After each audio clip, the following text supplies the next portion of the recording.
course, we always begin with the latest on health and healing.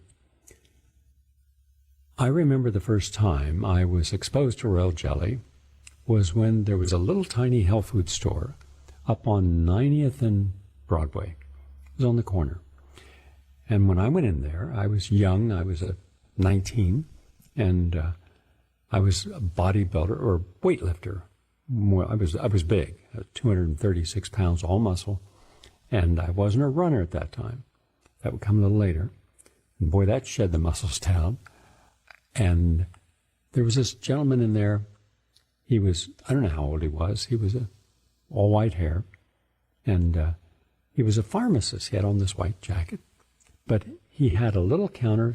He made carrot and celery juice, and he had all these different bottles. And I said, what are you putting in there? He says, I'm going to put some royal jelly in there. I said, why royal jelly? I knew I'd heard royal jelly because one of the farms that my great aunt had in Little Hocking, Ohio, she used royal jelly, and I remember she used bee propolis, which is kind of black and looked like a sticky oil, thick oil, and it tastes terrible. But every winter, she would make some apple cider with cinnamon in it, and then she would put royal jelly and bee propolis in there. And she said, this is good. She would also give cod liver oil. And so all of us in my family had cod liver oil. Then my mom would put all of us, in warm clothes, but put us outside in the cold on the porch for an hour. And I didn't like that. And I said, what are you doing? She said, it makes you hardy. She was actually right. And so I had only had a superficial knowledge of royal jelly. Well, now there's a whole lot of good research on royal jelly. And this latest study, published in the journal Complementary Therapies and Clinical Practice, shows that royal jelly can help alleviate a lot of menopausal symptoms.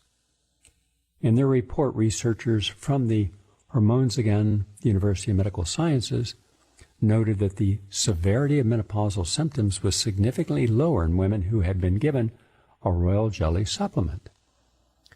Now, we know that menopause is accompanied in most women, but not all. It depends upon your state of health.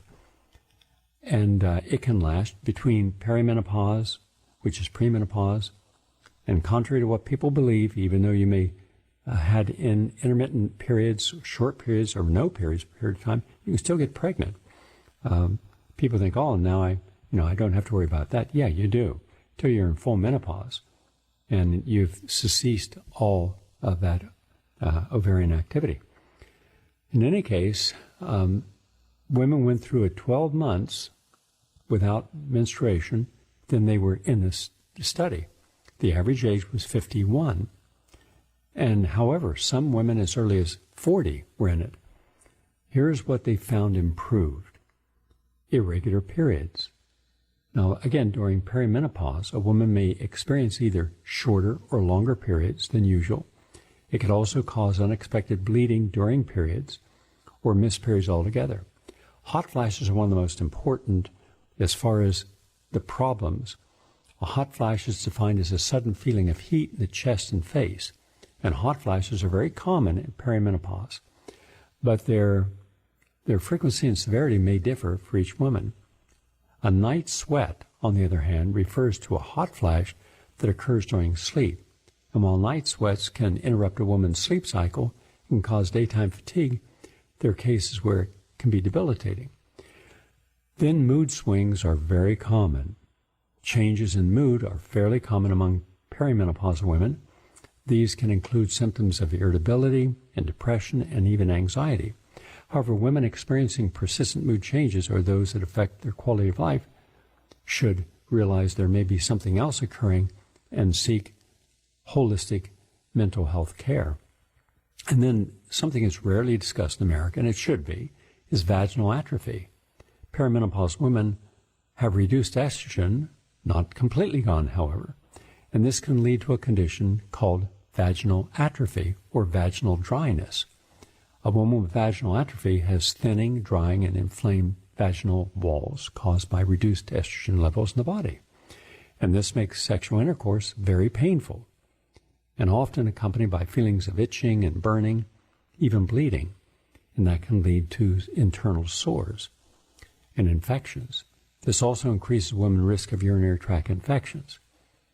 And then there's loss of libido. Women in perimenopause and later menopause frequently experience a loss of interest in sex due to hormonal fluctuations. Those are just some of the things, but royal jelly's intervention reduced all of those. That is terrific, and that's good news. So royal jelly, you can get it as a royal jelly. And remember, when you buy royal jelly, it should have a tart taste to it. It shouldn't be sweet. Don't confuse it with honey. And also look for the total amount of royal jelly in a jar, not the total bulk and the carrier it comes with. And sometimes they'll trick you. They'll say, oh, you're getting 1,000 milligrams. But is that 1,000 milligrams of just royal jelly? Because they sometimes blend royal jelly in with honey, like a clover honey. And then people think, oh, it kind of looks a little like a bar of soap that's melting. And it has a little acrid and bitter taste to it. Or you can get the royal jelly capsules. But I suggest you get the royal jelly by itself. A little strong, a little expensive, phenomenally rejuvenating. Now, I just told you what it does for menopause, perimenopause. It does a whole lot for the aging process and does a lot for your immune system as well. So, just something to put into your armamentarium. Daily consumption, I would say around 1,000 milligrams if you really want it to be effective. Now, from Appalachian State University, they're looking at rhodiola, rhodiola, rosea, R-O-S-E-A. It protects you from viral infections. Now, it's also known as Arctic root or golden root, and it's been clinically shown to stimulate serotonin, norepinephrine, and dopamine activity. So it's really good, and I've used it for a long time, and especially at Trafalgar Hospital where I help with all the drug addict addictions, or all types of addictions. And I was using a holistic protocol, and we had a huge success. And especially when we could get people off alcohol, crack cocaine, heroin, without them going through extreme withdrawal. And that meant rebalancing the neurotransmitters in the body and being able to replace the artificial dopamine hits with something that's natural, get rid of the caffeine so you don't have that artificial hyperkinetic high, and so you're more even, rebalancing the serotonin stimulation too. B-complex does that, and neuromagnesium does that. Anyhow, what you want to do is use rhodiola because it really helps everything in your body, especially it protects you, it's an herb, protects you against viral infections. Now, originally it came from Siberia, where it thrives in high altitudes and dry Arctic climate. The primary medicinal compounds in Arctic group are derived from the root of the plant. In Russia and Scandinavia and much of Europe, Arctic root, or rhodiola, has been traditionally recognized because of its adaptogenic properties.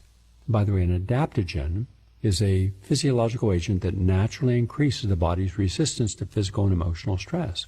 Ginseng is a good example.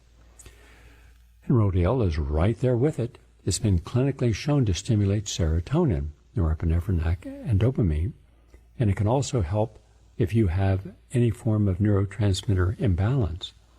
So people with Parkinson's, ALS, multiple sclerosis, Alzheimer's, it's going to make a difference, I believe. So this was published in Herbalgram, the Journal of the American Botanical Council. Lots of studies on rhodiola in humans and animals. It helps prevent fatigue, stress, the damaging effects of oxygen deprivation, and it also is a strong antioxidant, enhances your immune function, increases your sexual energy, and It also has been confirmed in 11 placebo-controlled trials. It has really good quality antiviral properties.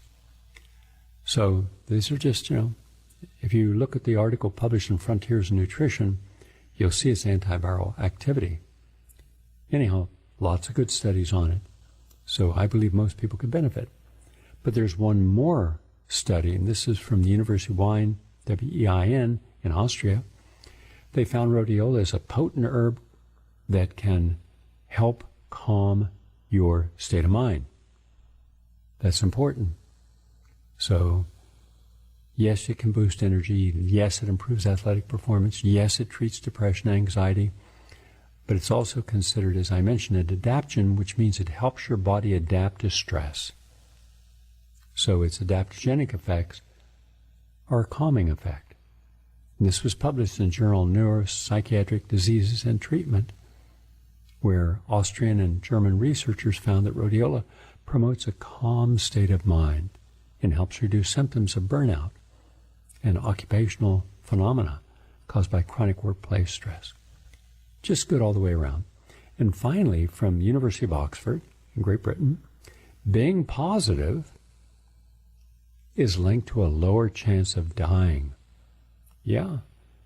Positive and having a great relationship and getting a degree and something that is significantly associated with the honoring your real life ambition, all of these lower your chance of dying. But a new study out of Oxford showed that when they looked at 28,662 people, they found out that their best chance of reducing dying was having good mental health. And the British Sociological Association Medical Sociology Conference showed that people with high positive mental health were less likely to die than average. So, and that's a big 18%. That's a big increase. So, a lot of people get up in the morning and don't know what to be positive about. And I'm suggesting focus on something that you feel good about, something you have in your control, something you can do. That makes you feel good. That can add to your life. Finally, University of Massachusetts found that when you're out there walking 10,000 plus steps every day, and there are counters you can use that can help you, or you can find out how many, let's say, steps there are in a quarter mile and just multiply that you can have a longer life, really substantially longer. And in fact, people who took 7,000 steps a day had a 50 to 70% lower risk of dying from all causes after 11 years of follow-up compared to people who took fewer steps each day. So let's get out there and let's walk. Okay? Ideally, 3 miles, 6 days a week. 20 miles a week would be great. This was published in the Journal of the American Medical Association, Network Open. That's the latest on health and healing.